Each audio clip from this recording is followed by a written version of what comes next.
लपुस्की लपुस्की लपुस्की लपुस्की लपुस्की।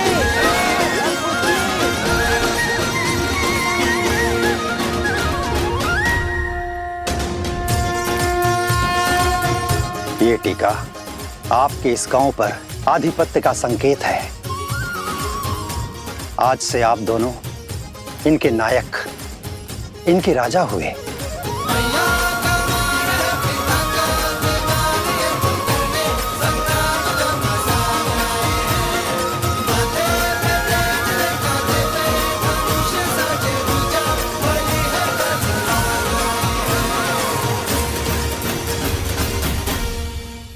देखा, कहा था ना तुम दोनों राजा हो।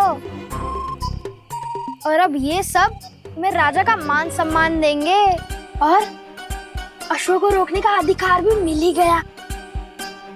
क्या बताएंगे आप? कहाँ के राजा हैं आप? तुम हमारे साथ रहकर बुद्धिमान हो गए हो सोमकर्ण, अति उत्तम।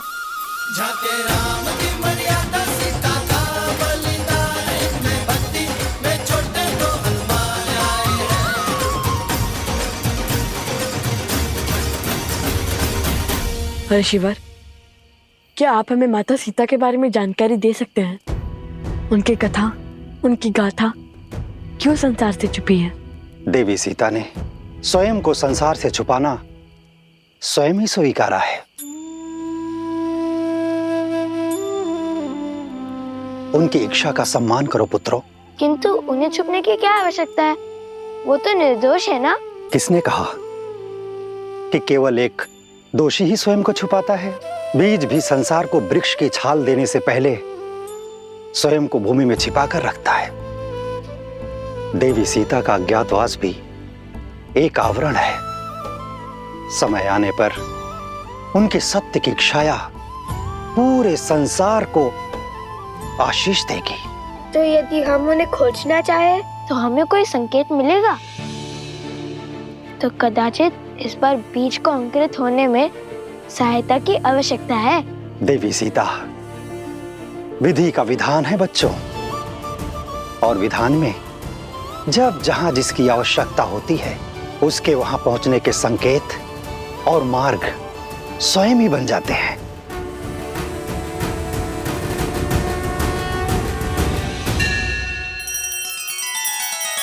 श्री रामचंद्र कृपालु भजु मन हरण भव भय दारुणम। नव कंज लोचन कंज मुख कर कंज पद कंजारुणम।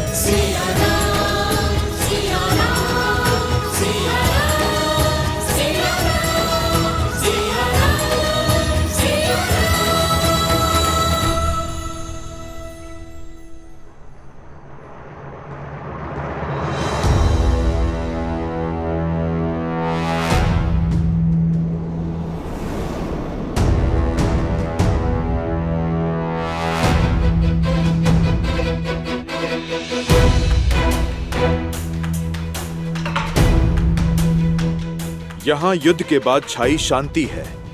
ना पशु है और ना ही पक्षी। सब भयभीत होकर छिप गए हैं, अर्थात युद्ध निकट ही घटा है।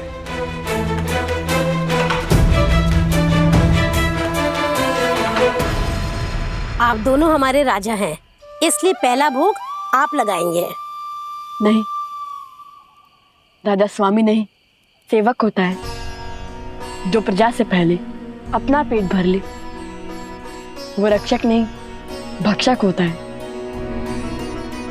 आइए हम सब साथ भोजन करेंगे। लीजिए।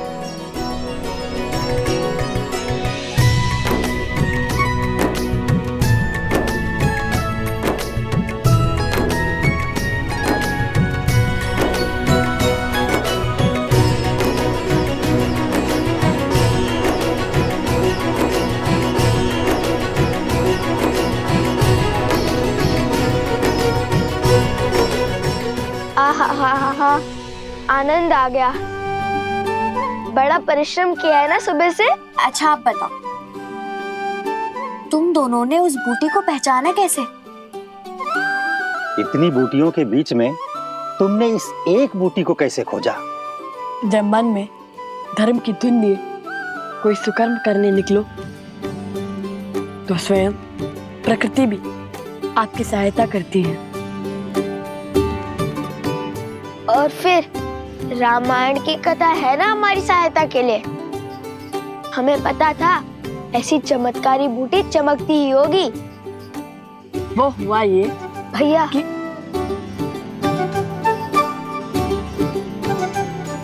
हाँ, जानता हूँ कि अपनी वीरता की कथाएं सुनाने में तुम्हें अधिक आनंद आता है, किंतु हाँ, स्मरण रहे सत्य में कल्पना की मिलावट नहीं होनी चाहिए।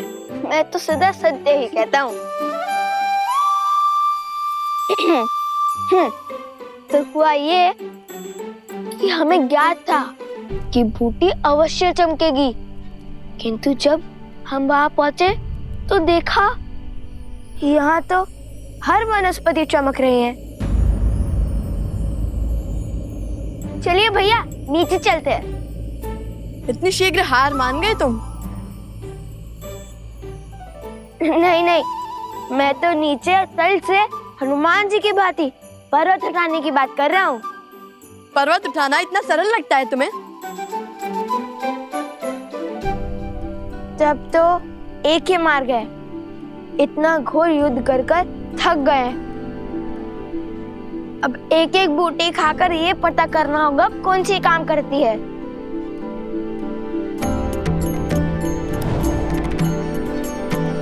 और यदि कोई भी बूटी विषैली निकली तो?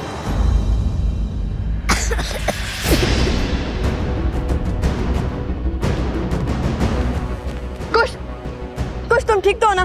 कुछ उगलो से कुछ।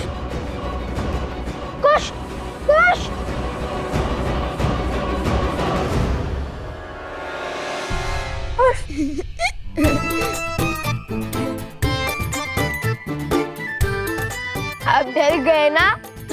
मुझे तो कुछ नहीं हुआ। कभी तो गंभीर हो जाया करो कुश।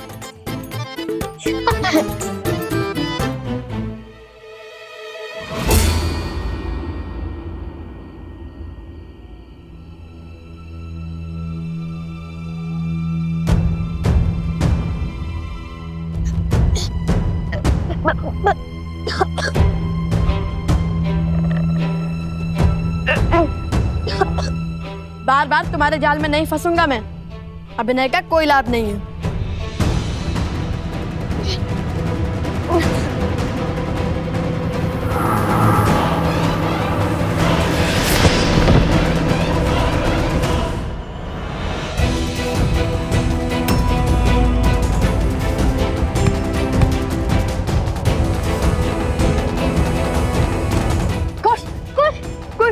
कुश, क्या हो गया तुम्हें? ये बूटी तो सदी में विषैली निकली। कुश उठो, कुश। फिर क्या? मेरा नीलाकंठ देखकर भैया को विश्वास तो हो गया था, किंतु लगता है विष फैल रहा है। अब क्या करें? भैया अब बूटी खोज लोगे ना? कैसे कुश? तुम्हारी अटपटी बातों से ही तो मुझे नए मार्ग दिखते हैं। तुम्हारे बिना मैं क्या करूंगा?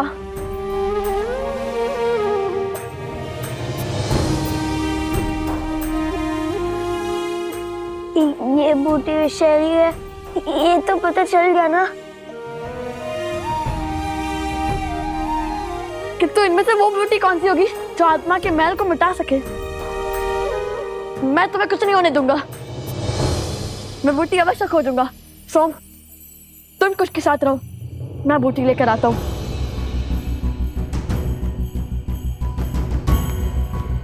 आंखें खोलो कुश।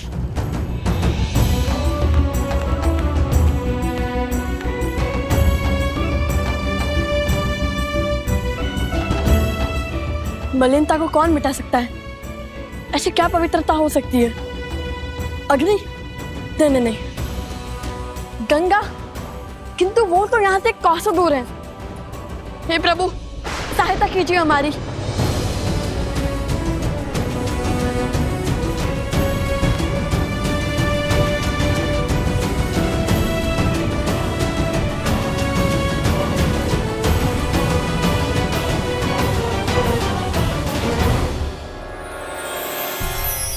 ये नक्षत्र तो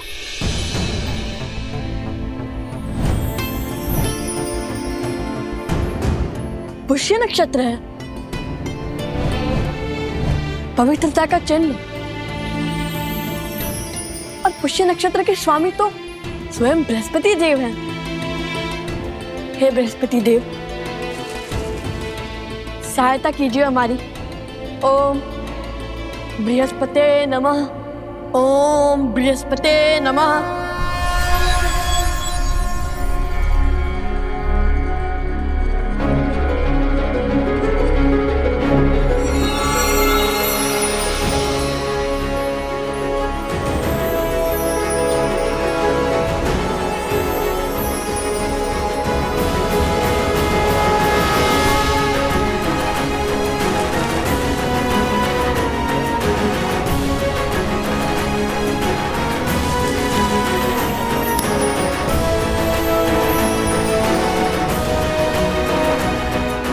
ओम बृहस्पते नमः।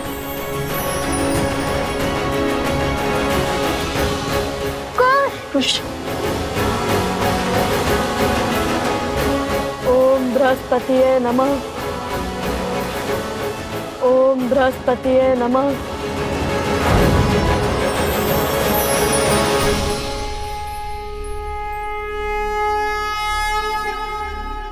कुश, तुम ठीक तो हो ना?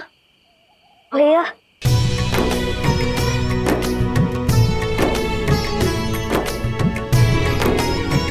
कुश, मेरे भाई, इस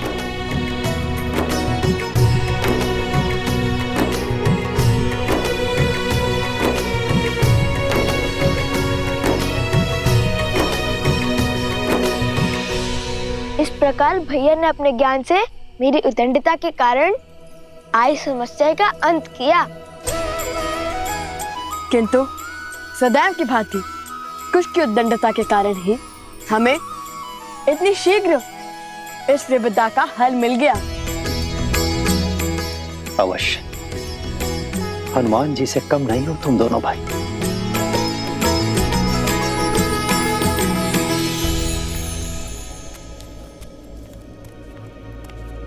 पूरा वन घूमकर पुनः यहीं पर आ गया। मुझे कोई संकेत नहीं मिल रहा।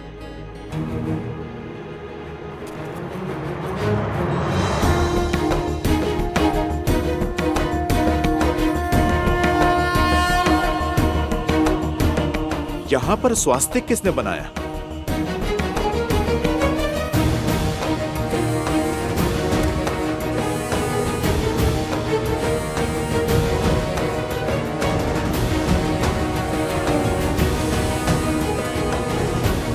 केवल इसी वृक्ष पर चिन्ह है। शीघ्र चलिए, मुझे आप सबको कुछ अलौकिक दिखाना है। अर्थात सीता माता मिल गई क्या तुम्हें? माता सीता तो नहीं, किंतु उन तक पहुंचने की सिद्धि अवश्य मिल गई। सोचिए भाभी श्री, सोचिए।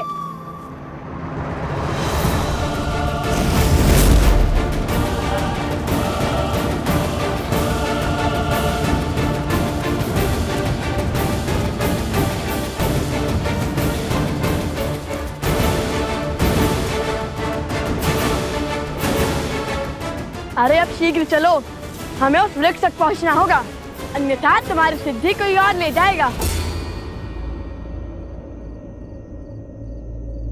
ये कैसा आभास है? मानो कोई दिव्य शक्ति आसपास है।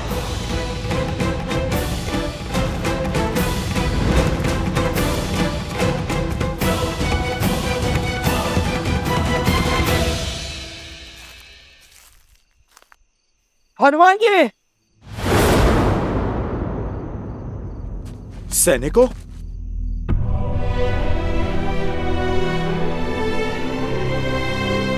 ये किसने किया?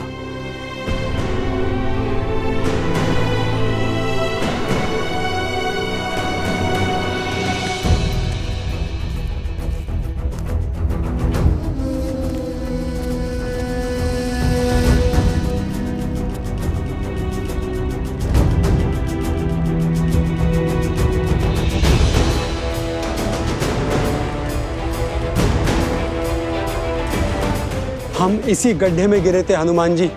उन ऋषि कुमारों पर जब हम प्रहार करने गए तो उन्होंने हम पर ब्रह्मास्त्र छोड़ दिया। अश्व को पकड़ने वाले भी वो 2 ही थे और बाकी के सैनिक और राजनुज शत्रुघ्न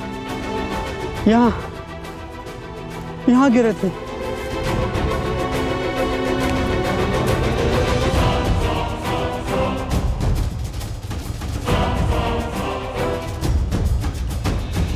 हम उन्हें बचा नहीं पाए, मैं गड्ढे में ही रह गया। उनके समक्ष लड़ने का साहस नहीं जुटा पाया।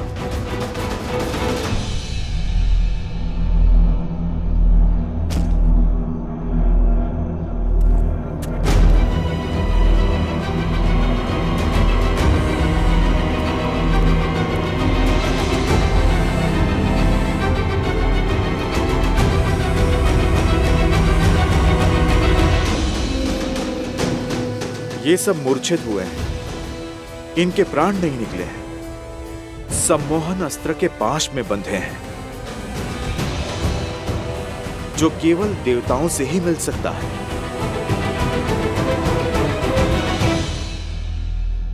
पर शत्रुघ्न भैया कहाँ हैं? हम उन्हीं को खोज रहे थे हनुमान जी, तब तक आप हमें दिख गए। लगता है इन बालकों के पास दिव्य शक्तियां हैं।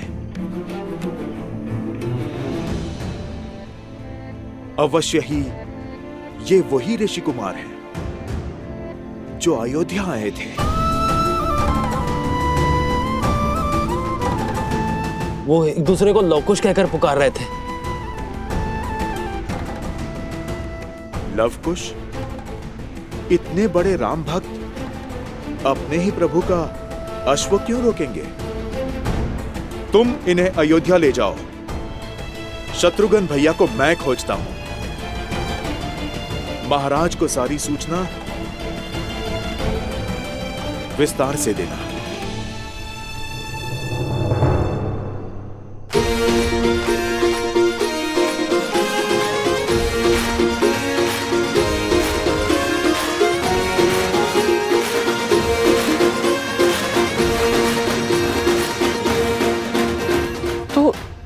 तुमने उसे पकड़ ही लिया? है ना अद्भुत? कहा था ना, लवकुश कुछ भी कर सकते हैं। सच्ची में तुमने उसे पकड़ लिया? अरे अवश्य। अब चलिए, हमें वो स्वर्ण कमल लेकर आश्रम भी पहुंचना है।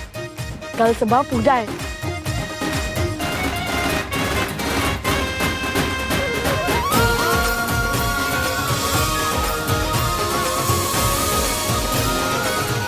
प्रभु, अद्भुत शक्ति के साथ लड़ रहे थे वो दोनों ऋषि कुमार।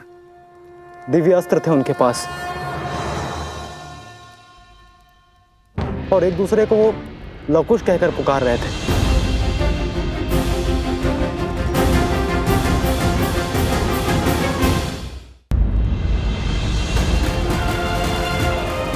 महाराज, ये तो वही 2 ऋषि कुमार हैं जिनके गायन ने हम सभी को मंत्रमुग्ध कर दिया था।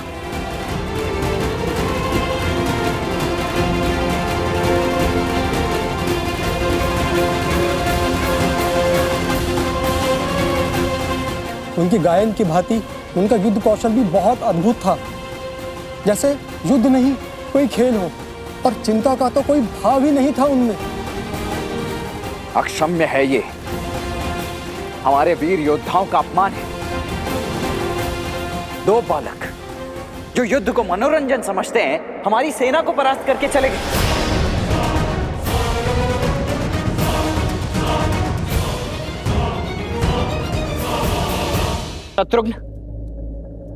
शत्रुघ्न कहाँ है?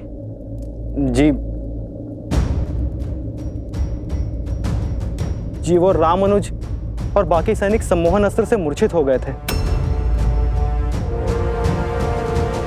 और उसके पश्चात राम और शत्रुघ्न लुप्त हो गए। हनुमान जी उन्हें खोजने का प्रयास कर रहे हैं।